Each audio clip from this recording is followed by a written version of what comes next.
आधार chemistry classes में हूँ रामेश्वर वर्मा। आज का हमारा टॉपिक है सॉल्यूशन प्रिपरेशन, राइट। तो ये टॉपिक बहुत ही अच्छा होने वाला है। अगर आप हमारे चैनल में नए हो तो प्लीज लाइक और सब्सक्राइब जरूर करें, राइट। तो आज हम देखने वाले क्या क्या चीज है। तो हम 0.1 नॉर्मलिटी, 0.1 मोलरिटी या 0.1 नॉर्मलिटी का हम नाइट्रिक एसिड सॉल्यूशन प्रिपरेशन करने वाले हैं। तो इसके लिए हमको कुछ बेसिक रिक्वायरमेंट की जरूरत पड़ेगा, जैसे हमको नाइट्रिक एसिड जरूरत पड़ेगा, डीएम वाटर की जरूरत पड़ेगा, है ना, conical flask, beaker, measuring cylinder, ये सब की हमको क्या करना पड़ेगा, जरूरत पड़ेगा, राइट। तो ये सब अगर रिक्वायरमेंट है तो आप क्या कर सकते हो, सॉल्यूशन को प्रिपेयर कर सकते हो। लेकिन उससे पहले आपको क्या करना पड़ेगा, आपको कुछ कैलकुलेशन करना पड़ेगा। तो कैलकुलेशन पहले बता देते हैं, फिर आपको सॉल्यूशन बना के दिखा देंगे, राइट। तो सबसे पहले हम क्या करते हैं, इसका कैलकुलेशन करते हैं, राइट। तो हमारा क्या हो जाएगा, हम बनाने वाले क्या चीज है, nitric acid, right. Nitric acid HNO3 इसका फार्मूला होता है ना। अब इसको हम किस में बनाएंगे, तो N/10। अगर इसी को आप मॉडिफाई करते हो तो 0.1 नॉर्मलिटी हो जाएगा। और देखिए इसका मॉलिक्यूलर वेट, इक्विवेलेंट वेट दोनों इक्वल है, इसलिए इसका नॉर्मलिटी और मोलरिटी दोनों एक समान हो जाएगा, राइट। चाहे मोलरिटी का बनाओ या नॉर्मलिटी का बनाओ, दोनों क्या रहेगा, सेम रहेगा। तो ये हमारे पास क्या हो जाएगा, इसी का हमको सॉल्यूशन बनाना है। कितने लीटर में, तो वॉल्यूम रहेगा हमारा 1 लीटर में। याद रखिएगा हमारा वॉल्यूम कितना रहेगा, तो 1 लीटर रहेगा 1000 ml। इसमें हमको क्या करना है, सॉल्यूशन प्रिपेयर करना है। तो इसके लिए कुछ बेसिक रिक्वायरमेंट रहता है। इसका मॉलिक्यूलर वेट देखते हैं, राइट। मॉलिक्यूलर वेट आप किसका हो जाएगा, मॉलिक्यूलर वेट आप नाइट्रिक एसिड HNO3 का। अगर आप एक एक निकालोगे तो हाइड्रोजन का कितना होता है, 1.01 मान लो, नाइट्रोजन का 14 होता है, ऑक्सीजन का 16 होता है, और कितना है, 3 है। तो कितना हो जाएगा हमारे पास, 16 या 48 और 14 कितना हो जाएगा हमारे पास, 62 और 1 63, मतलब 63.01 किसका होता है, नाइट्रिक एसिड का मॉलिक्यूलर वेट होता है। इसको आपको याद रखना है। फिर इसका देखते हैं हम प्योरिटी लेवल। प्योरिटी लेवल मतलब इसमें कितना प्योर क्या भरा हुआ है, नाइट्रिक एसिड भरा हुआ है। तो हम देखते हैं, तो कहीं कहीं पे आपको 69 मिल जाएगा, कहीं पे 70। तो हम क्या देखते हैं, 70% वाला देखते हैं, ठीक है, ताकि कैलकुलेशन में आसानी हो। फिर देखते हैं इसका डेंसिटी, कि डेंसिटी कितना होता है। तो 1.42 इसका क्या होता है, डेंसिटी होता है किसका, नाइट्रिक एसिड का। आपको डेंसिटी देखने को मिल जाएगा 1.42, है ना। तो हमको क्या क्या की जरूरत रहता है, मॉलिक्यूलर वेट। मॉलिक्यूलर वेट कितना हो जाएगा, 63.01। प्योरिटी कितना हो जाएगा, 70 हो जाएगा, और डेंसिटी कितना हो जाएगा, 1.42। अगर मैं इसका क्या देखता हूं, अगर हम इसका देखते हैं प्योरिटी लेवल मतलब 1 लीटर में कितना हो जाएगा इसका नाइट्रिक एसिड HNO3 का देखते हैं, तो 700 ml, ठीक। क्योंकि कितना है, 70% है, तो 700 ml है, तो 300 ml क्या होगा हमारे पास, वाटर रहेगा, ठीक। 700 ml हमारे पास नाइट्रिक एसिड है, 300 ml क्या हो जाएगा, इसका वाटर लेवल हो जाएगा। मतलब क्या है, प्योरिटी है। प्योरिटी का मतलब क्या है, 70% ही प्योर है ना, तो मतलब 700 ml है। 1 लीटर का बात करते हैं। तो अब इसका हम क्या कर सकते हैं, डेंसिटी में कन्वर्ट करते हैं। डेंसिटी में कन्वर्ट करने के लिए क्या हो जाएगा, डेंसिटी में कन्वर्ट करने के लिए बराबर हो जाएगा डेंसिटी इंटू क्या हो जाएगा, ये हमारे पास हो जाएगा प्योरिटी। प्योरिटी को हम क्या करते हैं, जोड़ते हैं। तो हमारे पास ये हम क्या निकाले हैं, 700 निकाले हैं। तो डेंसिटी हमारे पास 1.42 इंटू क्या हो जाएगा, 700। तो अगर दोनों को हम क्या करते हैं, मल्टीप्लाई करते हैं, तो 994 मतलब 994 हमारे पास क्या आता है, इसका डेंसिटी आता है, ठीक है। अब डेंसिटी 1.4 था, लेकिन हम क्या किए हैं, इसको कन्वर्ट किए हैं, मल्टीप्लाई किए हैं, तो हमारे पास क्या आ गया, 994 आ गया, राइट। अब हम इसको क्या करते हैं, इसको हम फिर से मोलरिटी में कन्वर्ट करते हैं, क्योंकि हमको मोलरिटी निकालना है, मोलरिटी पता करना है। तो मोलरिटी पता करने के लिए हम क्या देखते हैं, डेंसिटी यहाँ पे हो जाएगा, डेंसिटी इंटू हमारे पास क्या हो जाएगा, मॉलिक्यूलर वेट हो जाएगा, मॉलिक्यूलर वेट, याद रखिएगा। तो डेंसिटी अब हम कितना निकाले हैं, तो 994 निकाले हैं, यहाँ बता देते हैं, 994 निकाले हैं। और इसका डेंसिटी कितना होता है, 63.01 होता है। अगर दोनों को क्या करोगे, आप कैलकुलेट करोगे, तो 15.7752 इसका आता है, राइट। अब ये हमारे पास क्या हो गया, इसका मोलरिटी हो गया। इसको आपको याद रखना है, मोलरिटी कितना हो गया, 15.7752 हो गया, है ना। अब हम क्या करते हैं, इसको फार्मूला में पुट करते हैं। बहुत सुंदर सा फार्मूला है, जिसको आप 10वीं क्लास से पढ़ते आए हो, N1V1 वाला। N1V1 बराबर हो जाएगा N2V2। अब इसको थोड़ा सा हम क्या करते हैं, डिस्क्राइब कर देते हैं। N1 क्या है, N1 है नॉर्मलिटी, ठीक है। N1 क्या हो जाएगा हमारा, ये मोलरिटी आप सॉल्यूशन हो जाएगा। V2 हमको क्या करना है, फाइंड आउट करना है। V2 हमको क्या करना है, फाइंड आउट करना है। N2 हमारे पास क्या हो जाएगा, नॉर्मलिटी हो जाएगा, कितना नॉर्मलिटी का आप सॉल्यूशन बना रहे हो। V2 क्या हो जाएगा, वॉल्यूम हो जाएगा, इसको याद रखिएगा। N1 क्या हो जाएगा, मोलरिटी आप सॉल्यूशन हो जाएगा। V1 क्या है, हमको फाइंड आउट करना है। N2 क्या हो जाएगा हमारे पास, ये क्या करना है हमको, इसका नॉर्मलिटी हो जाएगा, राइट। और V2 हो जाएगा वैल्यू।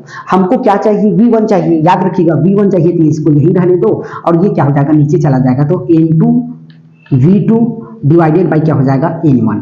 अब इसमें आपको क्या करना है, वैल्यू को रखते जाना है।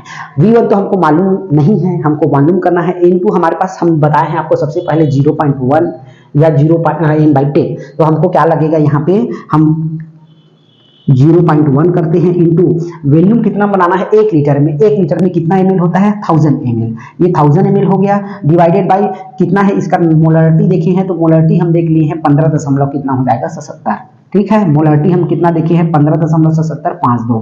अब इसको हम क्या करते हैं, कैलकुलेट करते हैं ऊपर में। 0.1 को 1000 से आप कैलकुलेट करोगे कितना आता है, वो 100 आता है, इसको याद रखोगे।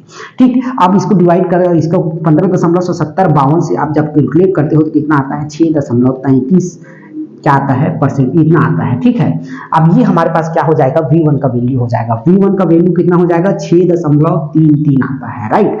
ये हमारे पास क्या है, थोड़ा सा मैथमेटिकल कैलकुलेशन होता है।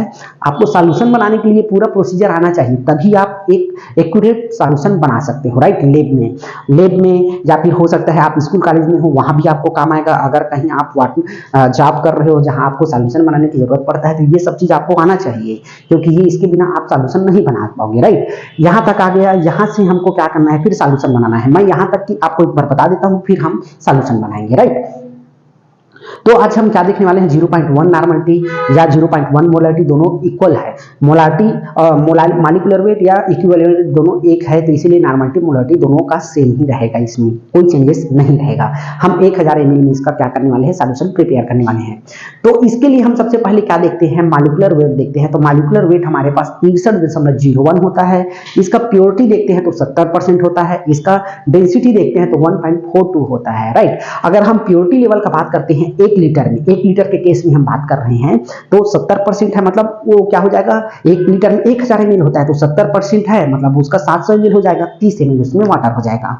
अब हमको क्या करना है, डेंसिटी में कन्वर्ट करना है। तो डेंसिटी में कन्वर्ट करने के लिए डेंसिटी इंटू हमारे पास क्या हो जाएगा, प्योरिटी, जो 700 ml हम देखे ना, 1 लीटर के केस में हम भी बात कर रहे हैं, तो 700 हो जाएगा।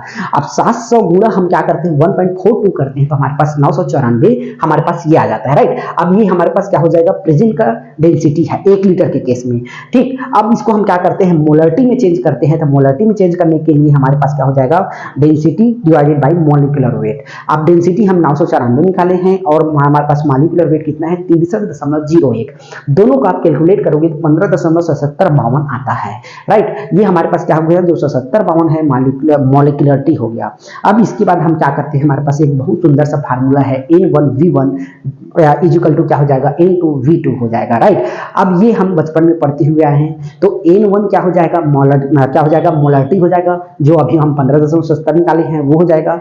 और V2 क्या हो जाएगा, फाइंड आउट करना है। इसको V2 को हमको क्या करना है, फाइंड आउट करना है। उसके बाद N2 क्या हो जाएगा, नॉर्मलिटी हो जाएगा, V2 हो जाएगा हमारे पास वॉल्यूम हो जाएगा, है ना। वॉल्यूम हमको दिया हुआ है, नॉर्मलिटी दिया हुआ है और मोलरिटी दिया हुआ, केवल और केवल हमको V1 याद करना है, राइट। तो सबसे पहले हम क्या करते हैं, V1 को यही रहने दीजिए, N2 को नीचे ले जाइए, तो क्या हो जाएगा, N2 हमारे पास 0.1 नॉर्मलिटी को बनाना है और V2 हमको 1000 वैल्यू में बनाना है और मोलरिटी हमारे पास 15.77 हम निकाल चुके। तो इस फार्मूला जब पुटअप करते हैं, 0.1 इंटू 1000 करते हो तो 100 आता है, डिवाइडेड बाय 15 करते हो तो हमारे पास 6.33 आता है। हो गया, यहां तक हम क्या किए हैं आपको बताए हैं। अब हम क्या करते हैं, इसको 1000 ml में क्या करते हैं, इसका बनाते हैं। तो सबसे पहले आपको क्या करना होगा, एक बीकर लेते हैं, राइट। एक क्या करते हैं, बीकर लेते हैं। बीकर में हम याद रखिएगा पूरा 1 लीटर पानी को एक साथ आपको नहीं लेना है, राइट, उसको आपको ज्यादा याद रखना है। 1 लीटर पानी को आपको क्या करना है, एक साथ नहीं लेना है। मान लो हम 800 ml पानी लेते हैं, ठीक। एक बीकर में मान लो हम क्या करते हैं, 800 ml पानी लेते हैं और V1 हम यहाँ पे निकाल चुके हैं 6.33 ml। याद रखिएगा 6.33 ml हम मेजरिंग सिलेंडर में लेते हैं, ठीक। हम यहाँ पे आपको डायग्राम बना बता देते हैं। तो सबसे पहले हमने क्या किया है, एक हम 1000 ml का, राइट, ये 2000 ml लेते हैं, 2000 ml का हम क्या करते हैं, बीकर लेते हैं या कोनिकल फ्लास्क लोगे तभी होगा, क्योंकि हमको 1 लीटर ही बनाना है तो आपको बड़ा पात्र लगेगा, क्योंकि 1 लीटर से ज्यादा रहना चाहिए ये। तो हम 2000 ml का लेते हैं। 2000 ml का आता है कहीं के भी, आपको हर लेब में नहीं देखने को मिलेगा। तो इसमें हम मान लो 800 ml क्या लिए हैं, सबसे पहले डीएम वाटर लिए हैं, ठीक। 800 ml हमने क्या कर लिया, डीएम वाटर लिए हैं। उसके बाद हम क्या करते हैं, इसको 6.33 को हम धीरे धीरे धीरे करके एक साथ क्या कर देते हैं, डाल देते हैं, राइट। अब डालने के बाद हम देखते हैं फिर से जितना ml कम रहेगा उतना ml हम क्या करते हैं, इसमें पानी डालते हैं 1000 ml जब तक ना हो जाए तब तक, ठीक। जब 1000 ml हो जाता है फिर हम इसको क्या करते हैं, स्टीरर करते हैं, बढ़िया से सेक करते हैं। सेक करने के बाद जब होमोजीनियस हो जाता है फिर इसको हम रूम टेम्परेचर में ढक के रख देते हैं। इसको आपको याद रखना है, राइट। अब उसके बाद जब हो जाता है उसके बाद हम आपको सबसे पहले ब्लेंड टाइट्रेशन करना है ताकि आपको ये इसका स्टैंडर्डाइजेशन का पता चल सके, राइट। अब ये हमारे पास क्या हो गया, पूरा नाइट्रिक एसिड का ये सॉल्यूशन हो गया, है ना। तो आपको सबसे पहला V1 को ही क्या करना है, कैलकुलेट करना है। V1 आपको जब कैलकुलेट कर लिए कितना आ गया, नाइट्रिक एसिड का अमाउंट कितना लेना है, तो आप आसानी से क्या कर सकते हो, सैंपल बना सकते हो। याद रखिएगा आप जब बीकर लेते हो तो 100% वाटर को आपको नहीं डालना है, कुछ अमाउंट वाटर को रोक लेना है, फिर आपको क्या करना है, ये डालना है। हमको टोटल 1000 ml सॉल्यूशन बनाना है, न कि 1006। अगर 1000 ये लेते हो, 1000 ये और उसके बाद 6 तो 1006 ml हो गया, लेकिन हमको 1000 बनाना है तो हमको 6 ml पानी कम करना पड़ेगा, याद रखिए। तो इसीलिए हम एक साथ कभी भी कोई भी सॉल्यूशन बनाते हैं तो पूरा 100% वाटर नहीं लेना है, आपको पानी को कम मात्रा में लेना है, फिर इसको स्टार्ट करना है, राइट। तो ये हमारा पास पूरा क्या हो जाएगा, 0.1 नॉर्मलिटी, 0.1 मोलरिटी या n/10 मोलर नॉर्मलिटी का हमारे पास नाइट्रिक एसिड का ये सॉल्यूशन है, राइट। तो आज के लिए बस इतना ही, तब तक के लिए थैंक यू।